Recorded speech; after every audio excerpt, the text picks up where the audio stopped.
Hello and welcome. For the next 15 minutes, I will be reading this book out aloud. This is a quiet daily space to slow down and read together. You can listen, follow along, or read your own copy. Let's begin. Meditations by Marcus Aurelius. Book 2. 1. Begin the morning by saying to thyself, I shall meet with the busybody, the ungrateful, arrogant, deceitful, envious, unsocial. All these things happen to them by reason of their ignorance of what is good and evil. But I, who have seen the nature of the good, that it is beautiful, and of the bad, that it is ugly, and the nature of him who does wrong, that is akin to me, not only of the same blood or seed, but that it participates in the same intelligence and the same portion of the divinity. I can neither be injured by any of them, nor no one can fix on me what is ugly, nor can I be angry with my kinsman, or nor hate him. For we are made for cooperation, like feet, like hands, like eyelids, like the rows of the upper and lower teeth. To act against one another then is contrary to nature, and it is acting against one another to be vexed and to turn away. 2. Whatever this is that I am, it is a little flesh and breath, and the ruling part. Throw away thy books, no longer distract thyself, it is not allowed, but as if thou wast now dying, despite the flesh. It is blood and bones and network, a contexture of nerves, veins, and arteries. See the breath also, what kind of a thing it is, air, and not always the same, but every moment sent out and again sucked in.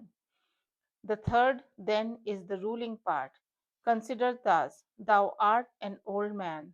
No longer let this be a slave, no longer be pulled by the strings like a puppet to unsocial movements, no longer be either dissatisfied by thy present lot nor shrink from the future.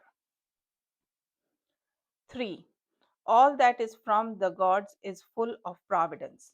That which is from fortune is not separated from nature, or without an interweaving and involution with the things which are ordered by providence.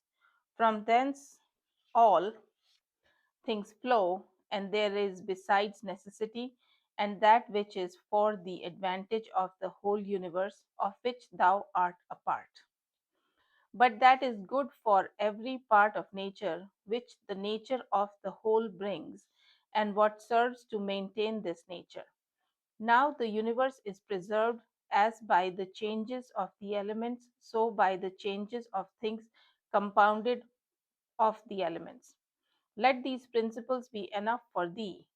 Let them always be fixed opinions. But cast away the thirst after books, that thou mayst not die murmuring, but cheerfully, truly, and from thy heart thankful to be to the gods. Remember 4. Remember how long thou hast been putting off these things, and how often thou hast received an opportunity from the gods, and yet dost not use it. Thou must now at last perceive of what universe thou art a part, and of what administrator of the universe thy existence is an efflux, and that a limit of time is fixed for thee, which if thou dost not use for clearing away the clouds from thy mind, it will go, and thou wilt go, and it will never return. 5. Every moment think steadily as a Roman and a man to do what thou hast in hand with perfect and simple dignity and feeling of affection and freedom and justice, and to give thyself relief from all other thoughts. And thou wilt give thyself relief if thou dost every act of the life as if it were the last. laying aside all carelessness and passionate aversion from the commands of reason, and all hypocrisy and self love and discontent with the portion which has been given to thee. Thou seest how few the things are, the which, if a man lays hold of, he is able to live a life which flows in quiet and is like the existence of the gods. For the gods, on their part, will require nothing from him who observes these things. 6. Do wrong to thyself, my soul, but thou wilt no longer have the opportunity of honoring thyself. Every man's life is sufficient, but thine is nearly finished. Thy soul reverences is not itself, but the places thy felicity in the souls of others. 7. Do the things external which fall upon thee distract thee. Give thyself time to learn something new and good and cease to be whirled around. But then thou must also avoid being carried about the other way. For those who are triflers, who have wearied themselves in life by their activity and yet have no object to which to direct every movement and, in a word, all their thoughts. 8. Through not observing what is in the mind of another, a man has seldom been seen to be unhappy, but those who do not observe the movements of their own minds must of necessity be unhappy. 9. This thou must always bear in mind, what is the nature of the whole, and what is my nature, and how this is related to that, and what kind of a part it is of what kind of a whole, and that there is no one who hinders thee from always doing and saying the things which are according to the nature of which thou art a part. Theophrastus, in his comparison to bad acts, such a comparison as one would make in accordance with the common notions of mankind, says that, like a true philosopher, that the offences which are committed through desire are more blamable than those which are committed through anger. For he who is excited by anger seems to turn away from reason with a certain pain and unconscious contraction. But he who offends through desire, being overpowered by pleasure, seems to be in a manner more intemperate and more womanish in his offenses. Rightly then, and in a way worthy of philosophy, he said that the offenses which are committed with a pleasure with pleasure is more blamable than which is committed with pain, and on the whole the one is more like a person who has been first wronged and through pain is compelled to be angry, but the other is moved by his own impulse to do wrong, being carried towards doing something by desire. 11. Since it is possible that thou mayst depart from life this very moment, regulate every act and thought accordingly. But to go away from among men, if there are gods, is not a thing to be afraid of, for the gods will not involve thee in evil. But if indeed they do not exist, or if they have no concern about human affairs, what is it to me to live in a universe devoid of gods or devoid of providence? But in truth, they do exist and they do care for human beings, and they have put all the means in man's power to enable him not to fall into real evils. As to the rest, if there was anything evil, they would have provided for this also, that it should be altogether in man's power not to fall into it. Now, that which does not make a man worse, how can it make a man's life worse? But neither through ignorance nor having the knowledge, but not the power to guard against or correct these things, is it possible that the nature of the universe has overlooked them. Nor is it possible that it has made so great a mistake, either through want of power, or want of skill, that good and evil should happen indiscriminately to the good and the bad. But death certainly, and life, honor and dishonor, pain and pleasure, all these things equally happen to good men and bad, being things which make us neither better nor worse. Therefore, they are neither good nor evil. 12. How quickly all things disappear in the universe, the bodies themselves, but in time the remembrance of them. What is the nature of all sensible things, and particularly those which attract with the bait of pleasure, or terrify by pain, or are noised abroad by vapory fame? How worthless and com- contemptible, how worthless and contemptible and sordid and perishable and dead they are. All this is the part of the intellectual faculty to observe. To observe, too, who these are whose opinions and voices give reputation, what death is, and the fact that if a man looks at it by itself, in itself, and by the abstractive power of reflection resolves into their parts all things which present themselves to the imagination in it, he will then consider it to be nothing else than the operation of nature. And if anyone is afraid of an operation of nature, he is a child.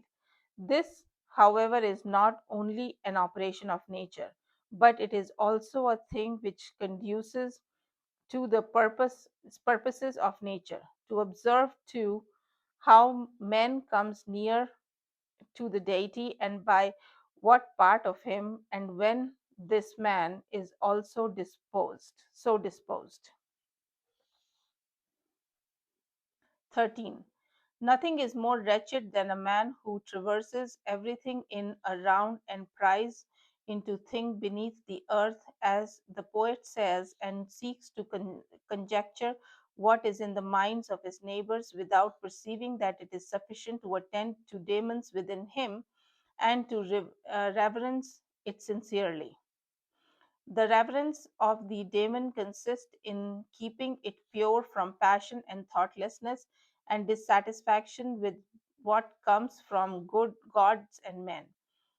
For the things from from the God, merit veneration for their excellence, and the things from men should be dear to us by reason of kinship, and sometimes even in a manner they move our pity by reason of men's ignorance of good and bad.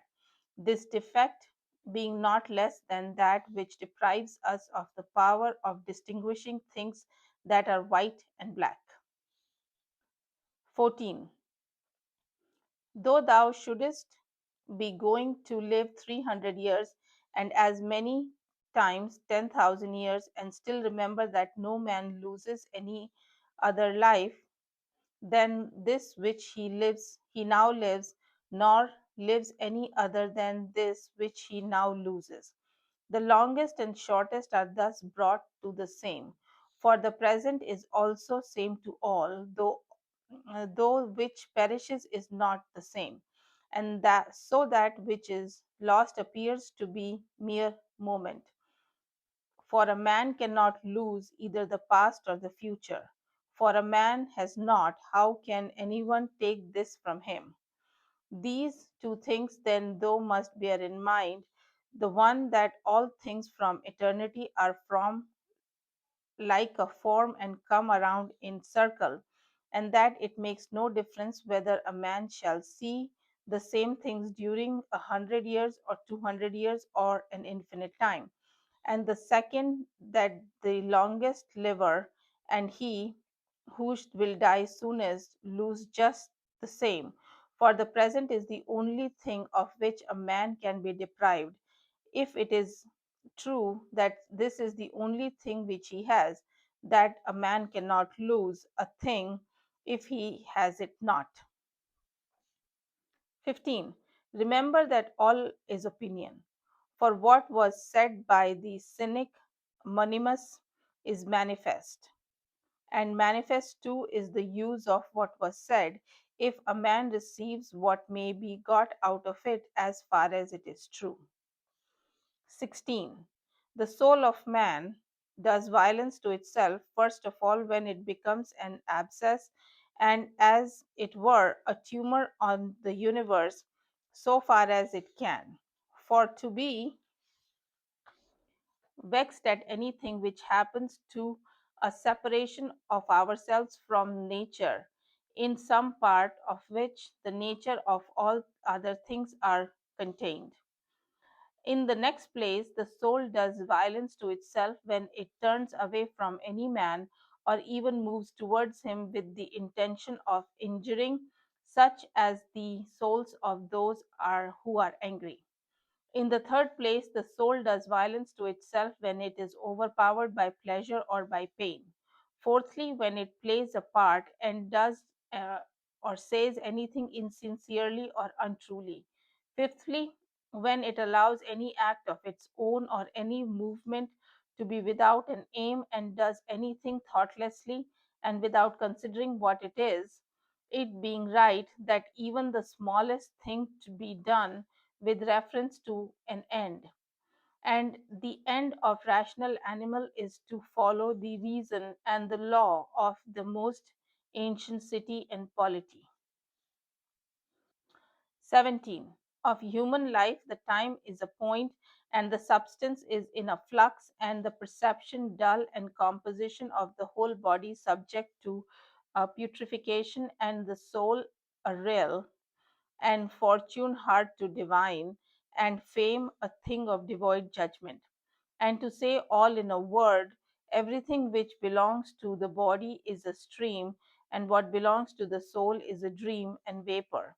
And life is a warfare and a stranger's a sojourn, and after fame is oblivion. What then is that which is able to conduct a man? One thing, one thing and only one philosophy. But this consists in keeping the demon within a man free from violence and unharmed, superior to pains and pleasures, doing nothing without a purpose, and yet falsely and with hypocrisy, not feeling the need of another man's doing or nor doing anything, and besides accepting all that happens and all that is allotted as coming from thence, wherever it is, from whence he himself came, and finally waiting for death with a cheerful mind, as being nothing else than a dissolution of the elements of which every thing is compounded, living being is compounded. But if there is no harm in the elements themselves, in each continually changing into another, why should a man have any apprehension about the change and the dissolution of the elements? For it is according to nature, and nothing is evil which is according to nature. This is Karnantam.